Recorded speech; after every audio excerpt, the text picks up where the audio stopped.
Cordial saludo a las personas que nos están acompañando en este conversatorio. Hoy tenemos nuestro segundo conversatorio y esperamos que con el tiempo tengamos uno mensual para podernos comunicar con ustedes.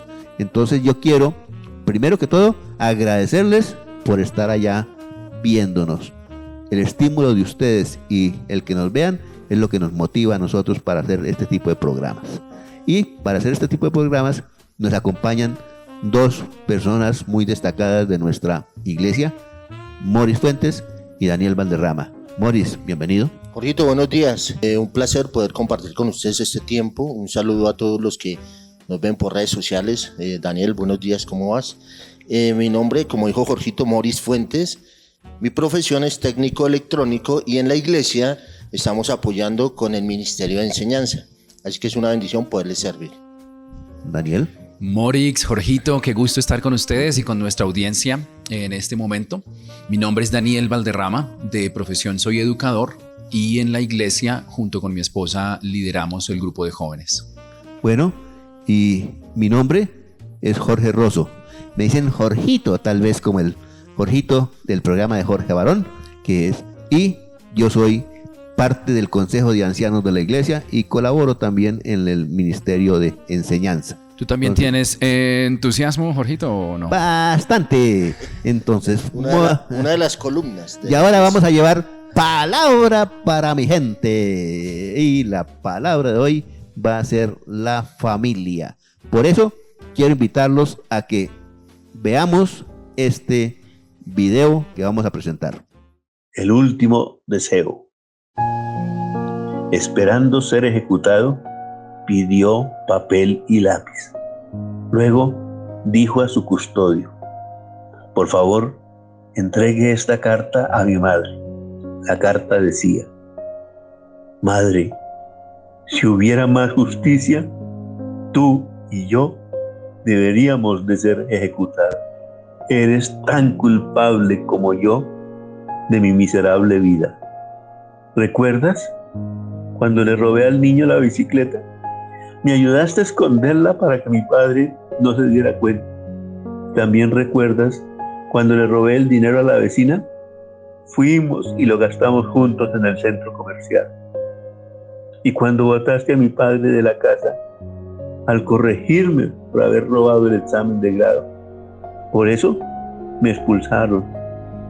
Madre, yo era solo un niño, luego un adolescente y ahora un hombre mal formado. Cuando niño necesitaba corrección y no consentimiento.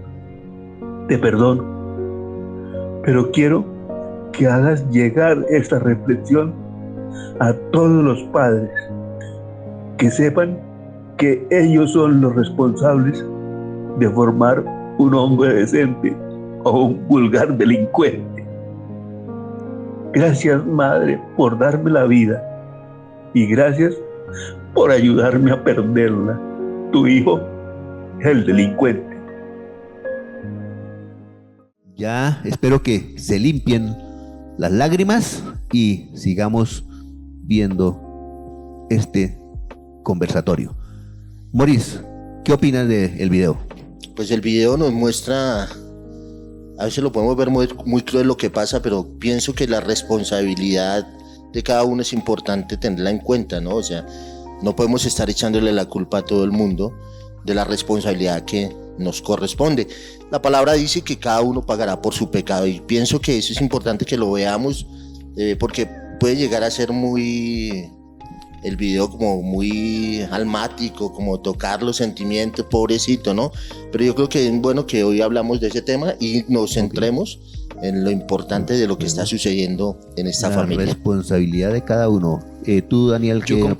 Concuerdo con Morix en la responsabilidad de cada uno y agrego algo más que me llamó la atención y es como no había un acuerdo entre el papá y la mamá respecto a la formación, a la educación, a la corrección, a la disciplina que necesitaba en este momento este joven, y es algo que observamos muy frecuentemente hoy en día, que no hay acuerdo. La Biblia dice: podrán dos caminar juntos sin antes ponerse de acuerdo. Creo que debe estar allí sobre la mesa.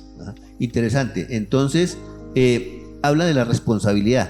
pero analicemos diferentes aspectos. Primero, la responsabilidad de la madre, la responsabilidad de la familia y la responsabilidad social que se pueden detectar en este video. Entonces, para que podamos trabajar sobre esos temas, yo quiero decirles de formación. Ahí falló la formación. Entonces, formación, que es la condición de social, ética e intelectual de una persona para estar en sociedad. Tú, Morris, ¿qué opinas sobre cuál es el papel de la familia en la formación de un individuo? Yo creo que es clave, porque lo podemos ver que como va la familia, va la sociedad, y realmente es un caos. Vemos hoy familias totalmente disfuncionales. Creo que es importante que entendamos el propósito de la familia, cuál es el propósito que Dios tiene con la familia, cuál es el papel y el rol que desempeña cada uno en la familia. Creo que eso es clave. No sé ustedes qué opinan. Yo estoy muy de acuerdo. Yo creo que las instituciones surgen para complementar esa labor que es esencialmente de la familia. La escuela, el colegio, claro que tiene un lugar y tiene un aporte importante, pero centralmente es la familia la que debe asumir y desarrollar esa responsabilidad delegada por Dios. Y yo creo que podemos en este momento visualizar unos aspectos de formación que puede recibir el individuo a través de su desarrollo como persona. Y lo primero, yo pensaría en una formación ético-social de las personas que corresponde básicamente a la familia. Tú, Daniel, en algún momento nos comentabas de Génesis, donde habla de la formación ético-social. ¿Nos puedes aclarar ese concepto? Hay varios aspectos allí. Lo primero es cómo el carácter de Dios se refleja en el Génesis, no solamente como creador. Dios es creador, pero Dios también es formador. Dios nos está formando y moldeando constantemente, y lo vemos en el relato del Génesis. Específicamente es Dios quien traza los límites morales para el ser humano. Dios le dice al ser humano: puedes comer de todos los árboles menos de este. Y le está dando una gran libertad de todo lo que puede hacer, y al tiempo le está dando un límite moral. Y eso es importante a la hora de hablar de límites o a la hora de hablar de moralidad, y es entender que la moralidad no nos coarta, al contrario, nos genera un campo enorme y seguro en el cual podemos ejercer libertad. Y es tan importante tener en cuenta lo que Daniel dice, porque más adelante el Señor tiene que poner leyes, y las leyes morales, que son los mandamientos que todos podemos conocer como los 10 mandamientos, vienen a ser la base de lo que es una persona y de la formación de una persona. Entonces creo que los 10 mandamientos nos enseñan la parte moral, y que lo vemos cuando Dios inicia con el hombre, luego le da a Eva, organiza la familia y les da todas las normas y todas las leyes para que formen hogares. Perfecto. Yo veo esto como responsabilidad grande en la familia, y me acuerdo de una canción que se llama El Alfarero. Tú eres el alfarero que con tus manos me has formado. Y así debe ser la familia con los hijos. El alfarero que vaya formando a la familia, que vaya formando al individuo. Entonces, eso también debe tener un momento culminante. Pero primero que todo, eso debe ser de que se perciba. No es una asignatura ni del colegio, ni de la universidad, ni nada, sino es una vivencia diaria de unos individuos que van a actuar de acuerdo como la familia lo esté guiando, lo esté dirigiendo. Muy importante. Totalmente de acuerdo, Jorgito. Quisiera complementar que la labor de participar en la formación de un ser humano es una de las tareas más sagradas que Dios le puede asignar a una persona. Estamos hablando de un alma que es eterna, y participar, la metáfora del alfarero es muy potente, Jorgito. Participar nosotros con las manos de Dios y poner las nuestras para darle forma moralmente, éticamente, socialmente a una persona para la eternidad es una de las tareas más sublimes que podemos hacer. Sí, es increíble, porque el Señor le dice a Israel: y esas palabras que pongo sobre ti estarán en tu mente y en tu corazón. Entonces esas palabras, está hablando de los mandamientos morales, de la ley moral, estarán en tu mente y en tu corazón. O sea, primero entran acá como una parte intelectual y luego bajan al corazón y hacen parte de la vida de nosotros. Y esa es la manera como nosotros debemos formar a nuestros hijos. Una vez nosotros hemos sido formados en lo espiritual, ¿no? Que será un punto que tocaremos más adelante. Ok, y hablándoles de corazón, ¿hasta qué momento una persona debería ser sujeto de este tipo de formación, especialmente la formación por parte de la familia? Creo que es importante que desde el inicio de cuando tenemos niños pequeños, empecemos a formarlos en el temor a Dios. Siempre estamos pensando en qué profesión va a ser mi hijo, ¿verdad? ¿Qué carrera va a hacer? Pero nunca nos damos cuenta que lo más importante es la formación en el hogar desde la parte del temor a Dios. Creo que eso es la clave. De ahí para adelante yo creo que las cosas se van a ir dando en esa formación. No sé qué piensas, efectivamente, Daniel. Pienso que me gusta pensar en la formación en 3 etapas. Hay una etapa en donde hay dependencia, es decir, mis papás me enseñan, me transmiten todo y yo dependo de ellos.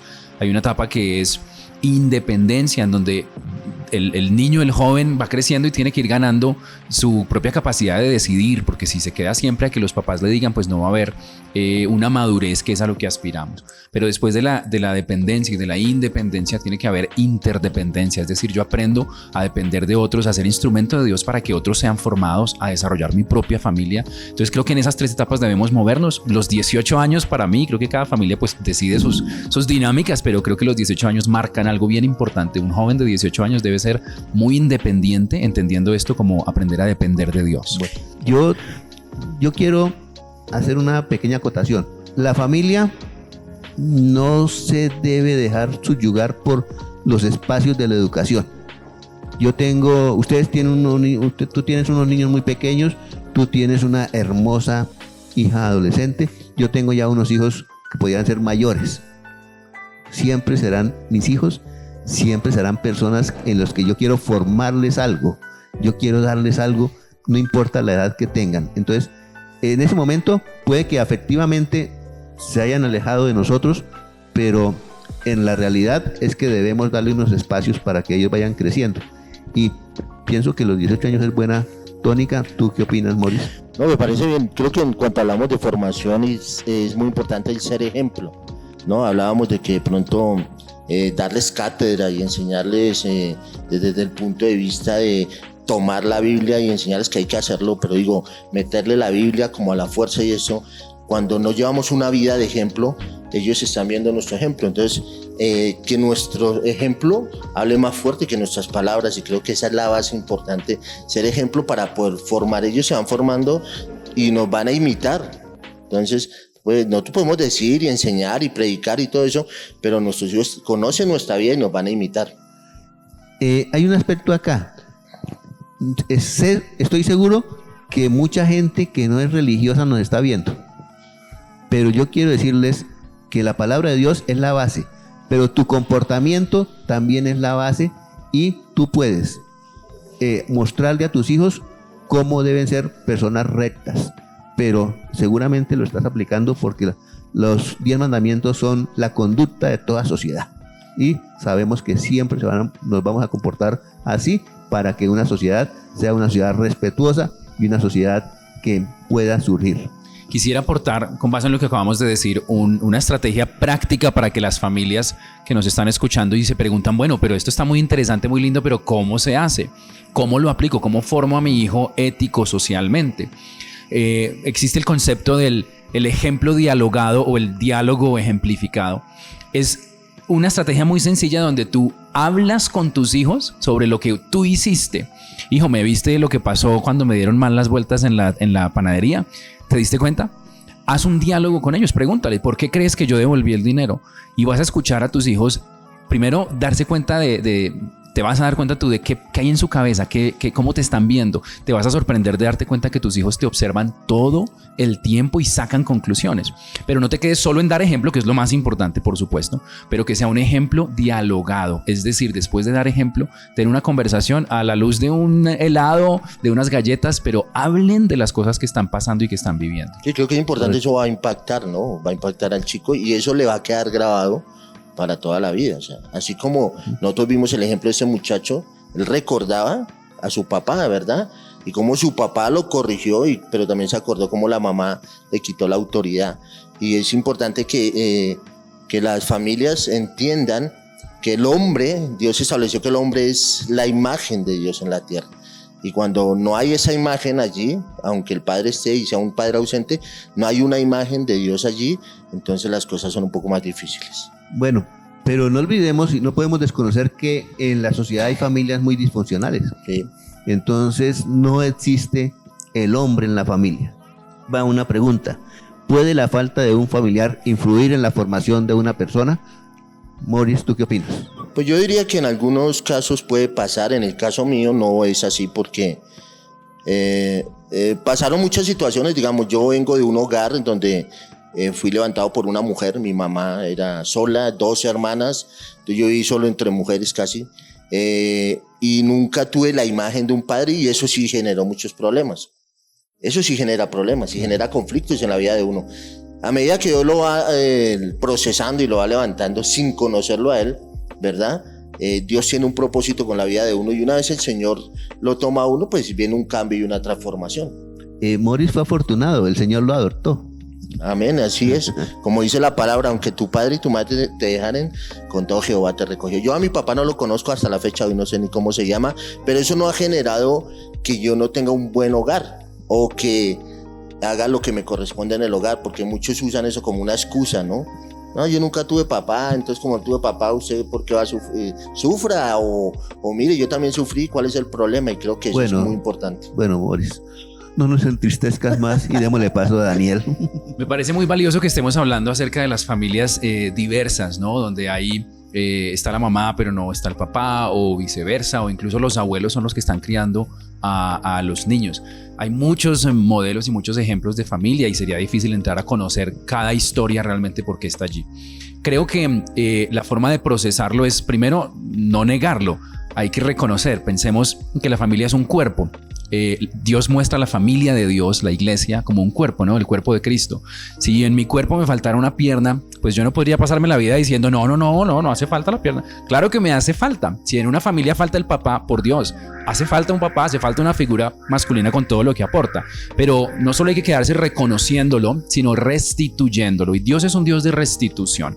Cuando no hay una figura de un papá, hay una iglesia, hay un grupo de niños, hay un grupo de jóvenes, hay personas que pueden aportar esa figura, esa autoridad, ese sentido de cercanía. Habrá tíos, habrá familia que puede restituir, complementar de alguna forma. Y algo que sucede interesante cuando nos falta una parte del cuerpo es que la otra pierna se hace muy fuerte, y Dios le da una fortaleza especial a las mamás, las honramos, a los papás que son cabeza de familia, que están sin una esposa quizá, y Dios da una gracia especial en esos casos. Bueno, y aquí me nace una inquietud. ¿Cómo hacemos para educar los hijos? ¿Hay una guía? ¿Hay una guianza? Yo alguna vez decía que no hay padreología, pero parece que me equivoqué, porque hay gente que dice que sí hay guías de enseñanza para las personas. ¿Cuál podría ser esa guía de enseñanza? El modelo perfecto de paternidad es el modelo de Dios. Yo creo que la Biblia es la guía perfecta de cómo se desarrolla la formación y la crianza de una persona. Pienso que si hablamos de un modelo y de un referente, yo me pregunto cómo hacen las personas para educar a sus hijos sin la Biblia. Yo no podría hacerlo. Sí, o sea, si lo vemos desde el punto de vista, y lo mismo que hablabas ahorita, Daniel, por ejemplo, o sea, dentro de la iglesia es un tema muy diferente a afuera de la iglesia. Y creo que la idea es también que la gente que no viene a la iglesia pues logre captar que hace falta algo ahí en ellos, y que es muy importante que se acerquen, ¿no? Y que busquen del Señor, y que busquen de la palabra, y que busquen de ese Dios, porque si bien les falta, ellos no saben cómo hacerlo. En el caso de nosotros, digamos de lo que yo viví, pues por muchos años no supe qué hacer, ni cómo hacerlo, y eso me llevó a cometer muchos errores, pero una vez conozco a Jesús, ya lo conozco mucho más adulto, entonces ya ahí empiezo a entender el propósito de Dios, y entiendo la familia, entiendo lo importante del matrimonio, y entiendo muchas cosas que antes no entendía. Pero hay que verlo desde los dos puntos de vista. La iglesia y los que vienen a la iglesia tienen una ventaja, que conocen a Dios, a los que no conocen del Señor. Entonces yo creo que esto es una invitación a aquellos que nos ven y que no conocen, de que tenemos un Dios que los puede ayudar y que los pueda formar, y que nos puede cambiar esas áreas que tenemos, que todavía algunos están pasando por procesos difíciles. Si hablamos de un modelo o de una secuencia que la Biblia nos ofrece para la formación de nuestros hijos, podríamos pensar en unos conceptos muy sencillos, que es la instrucción, la corrección la restauración y la celebración. Instrucción, corrección, restauración y celebración. Mira cómo inicia el relato de la historia de redención. Inicia con Dios dándole la ley a su pueblo, Dios dándole instrucción, diciéndole qué está bien y qué está mal. Yo veo muchas veces papás que corrigen a sus hijos sin haberles dado una instrucción. Nunca les dije, les van pegando, ¿usted por qué hizo eso? Yo no sabía que eso estaba mal. Y efectivamente, nunca corrijas a tu hijo por algo que no le enseñaste explícitamente. Instrucción. Corrección, debe haber corrección y por supuesto hay unos límites, cómo se corrige, hasta dónde. Dios guía a cada familia en esto, pero tiene que haber corrección estando de acuerdo papá y mamá en esto. Tiene que haber restauración después de corregir, si hay lágrimas, si hay dolor, si hay tristeza. Jesús viene a nuestras vidas a restaurar lo que se había perdido y como papás debemos restaurar, abrazar, afirmar. Y por último, algo que se le olvida a muchas personas, celebrar, hay que celebrar. La Biblia termina con una gran fiesta cuando Jesús viene por su iglesia. Así que debemos también después de todo este proceso celebrar lo que nuestros hijos han hecho bien y animarlos. Entonces, a los queridos integrantes de las familias que nos están viendo y que no asisten a la iglesia, no importa, encontramos la palabra de Dios, empiecen a verla y a través de ella vamos educando a los hijos.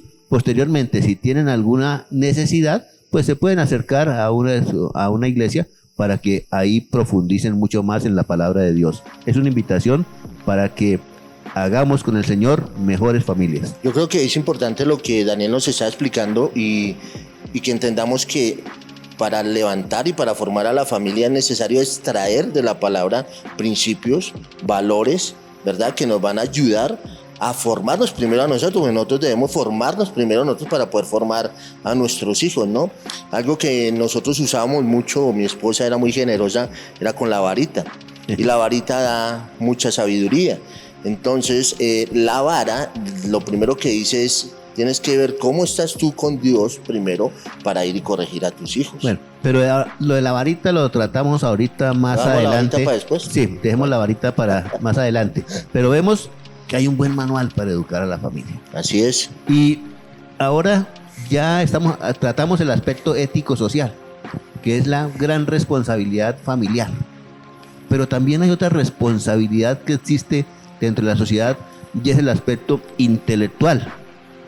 ¿Cómo ayuda el colegio a la formación de un individuo? A ver, la educación, ¿cómo ayuda a formar? Claro, el colegio tiene una labor importantísima y es, primero, entendemos desde la Biblia y desde la experiencia diaria que los seres humanos somos integrales, tenemos diferentes dimensiones y todas estas interactúan. Y pensar que solamente es la formación social o ética, pero que no es necesario una formación intelectual, pues sería un error. El colegio tiene un gran aporte. Los educadores, me incluyo porque es mi profesión, aportamos al desarrollo de las habilidades intelectuales, del conocimiento científico, académico, que tiene un impacto muy importante en el desarrollo de la sociedad. Entonces creo que la escuela hace un gran aporte allí. Esto no significa que los papás tienen que desprenderse necesariamente. Qué bueno cuando en familia leen juntos un libro y lo conversan o ven una película y hablan de la historia alrededor de esto y desarrollan intelectualmente las capacidades de sus hijos. Pero la escuela entra a apoyar.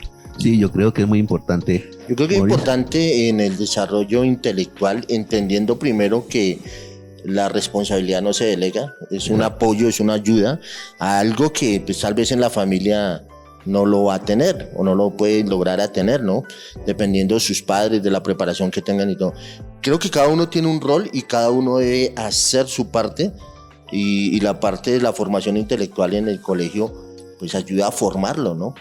Yo recuerdo y les agradezco a ustedes en este conversatorio que me llevan a hace muchos años de mi vida, cuando mi mamá me contaba historias muy bonitas con las cuales siempre uno se acostaba y todo.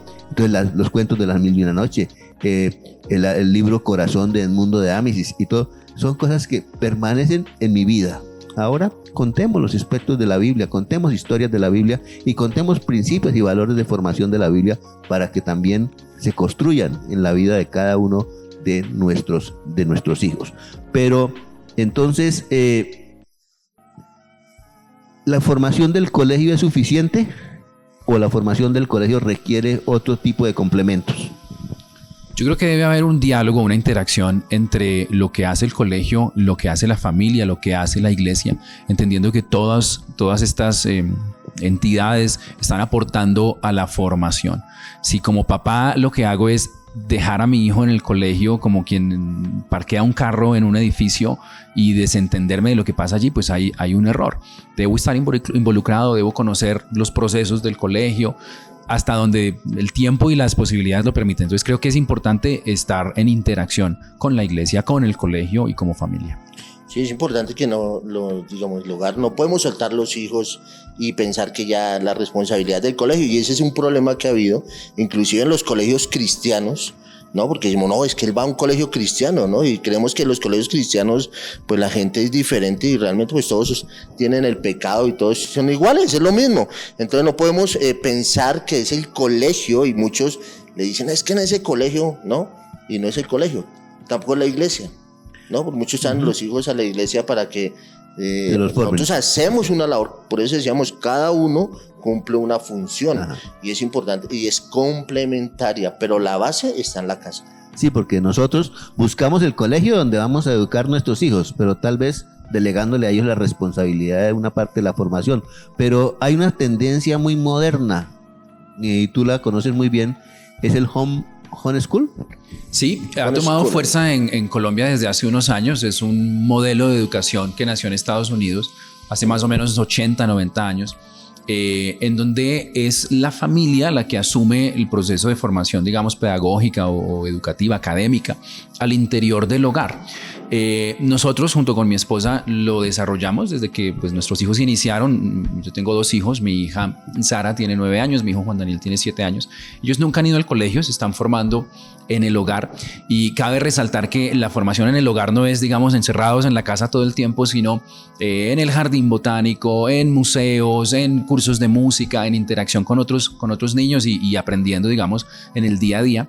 Pero resalto que ningún modelo es la salvación o es la solución. Yo solo conozco un Mesías y se llama Jesucristo. Entonces tiene ventajas, tiene desventajas el modelo, el tipo de educación que se escoja. Es valioso que haya libertad y que haya capacidad de escoger, pero el modelo que tú escojas va a tener errores, limitantes, dificultades y cosas muy, muy provechosas también. Bueno, Daniel, muchas gracias. Escuchemos a Morris. Creo que es parte, digamos, hay familias que van a tomar ese modelo y para ellos va a ser muy funcional, muy importante. Para otros no, digamos, hay familias que tienen la oportunidad de estar con los chicos ahí. Hay otros que piensan que el homeschooling es dejarlos ahí que se conecten al computador, ¿verdad? Que es lo que pasó durante la pandemia, y muchos chicos lo que estaban era durmiendo o viendo otras cosas y no estaban atentos a eso. Me parece un modelo interesante, ¿verdad?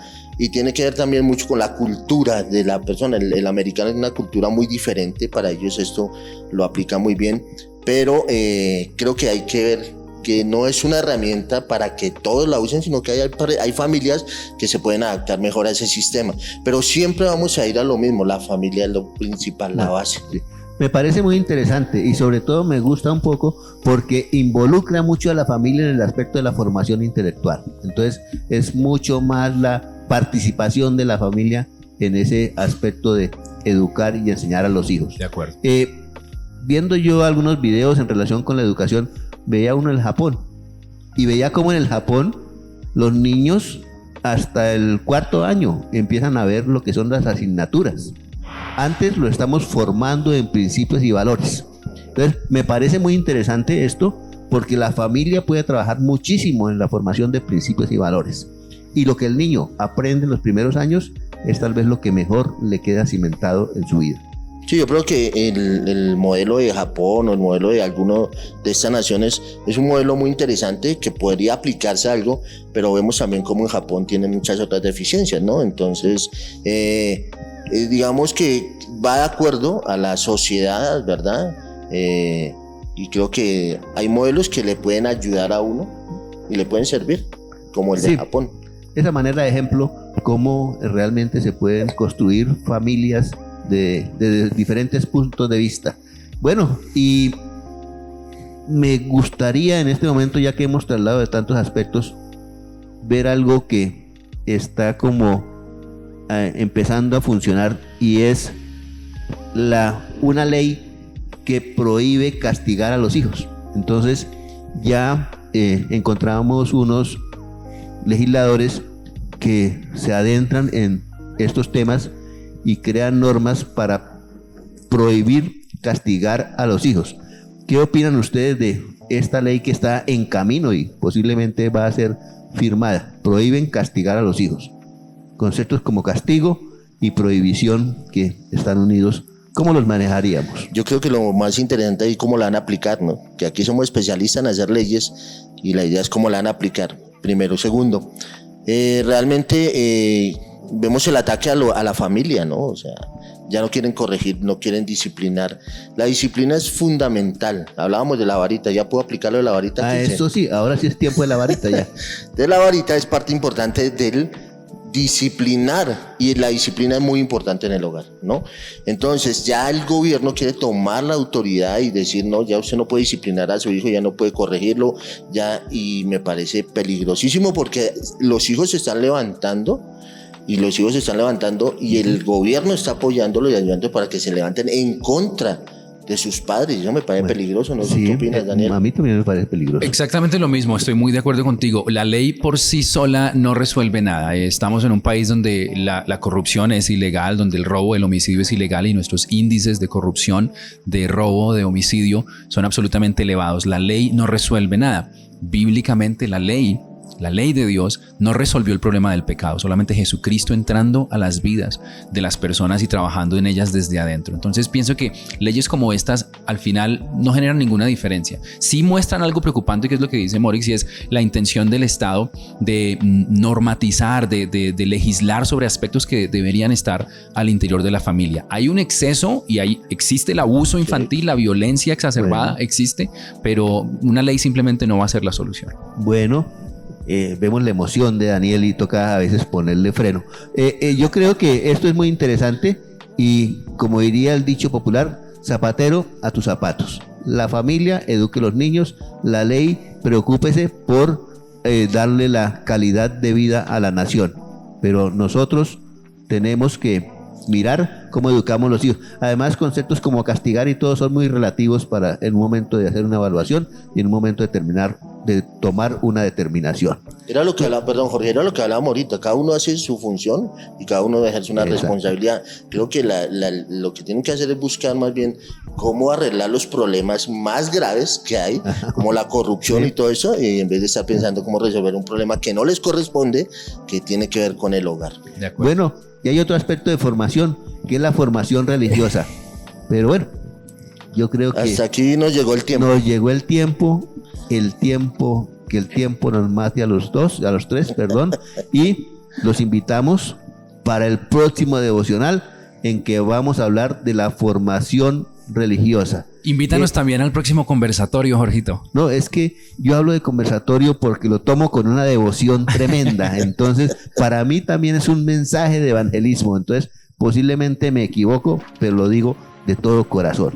Yo creo que llegamos al momento de la tristeza, el momento de terminar este conversatorio y hacer un análisis de qué puntos debemos destacar. Brevemente, Daniel, por favor, ¿qué puntos destacaría? Destacaría la responsabilidad de la familia, Jorgito. Creo que necesitamos padres, madres involucrados en el proceso y que sea siempre mejor atajar que arriar, por cierto. ¿Tú, Morris? Yo creo que es muy importante que aquellos que nos están viendo tengan en cuenta, y hablo a las familias de la iglesia, entiendan sus roles, es muy clave. El hombre tiene un rol, la mujer tiene un rol y tienen que trabajar en familia para que no va a pasar lo del video, ¿verdad? Creo que es muy importante que tengamos en cuenta eso. Hombre estableció Dios como la imagen de él en la tierra, la mujer como la ayuda idónea, y cuando cada uno hace su función, el engranaje va a hacer que se levanten familias fortalecidas, familias diferentes, y esta sociedad cambie. Entonces, para terminar con algo dulce, imagínense ustedes un copito de esos de azúcar que venden en los parques. Tomamos la familia, es el palito en el cual se va llenando la parte de la formación, de parte del colegio, la parte de la iglesia, pero al final sacamos un delicioso producto que vamos a terminar en el próximo conversatorio, que seguramente estará mucho más interesante, porque ya estamos haciendo casting para que una persona, una representante de las mujeres haga parte también de este conversatorio. A ustedes, muchas gracias. Y no olviden, sus opiniones, sus críticas, sus sugerencias son lo que nos permiten hacer cada día mejor este tipo de comunicación. Muchas gracias, Morris, muchas gracias, Daniel, muchas gracias a todos, que mi Dios los bendiga. Damos gracias a Dios también por este tiempo. Bendiciones, gracias. Dios les bendiga.